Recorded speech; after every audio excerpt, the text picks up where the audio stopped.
உலகளாவில் ஏற்பட்டிருக்கிற இந்த யுத்தம் காரணமாக உலக பொருளாதாரத்தினுடைய பாதிப்பு காரணமாகத்தான் இன்று இந்த பெட்ரோலிய அதாவது எரிபொருள் விலையேற்றம் அதிகரித்திருக்கிறது.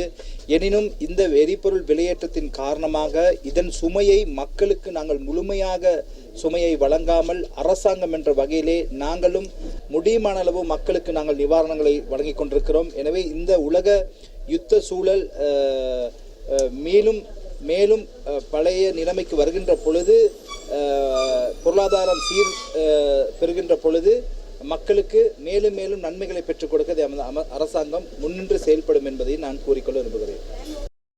இலங்கையிலே நாங்கள் எரிவாயுக்களையோ அல்லது மசக்கெண்ணெய்களோ நாங்கள் உற்பத்தி செய்ய முடியாது. இலங்கை நாட்டில் அப்படியான வளங்கள் எங்களுக்கு குறைவாகத்தான் இருக்கின்றது. வளங்கள் இல்லை என்று கூறிக்கொள்ள முடியும். நாங்கள் இறக்குமதி செய்துதான் அதை மக்களுக்கு பயனளித்துக் கொண்டிருக்கின்றோம்.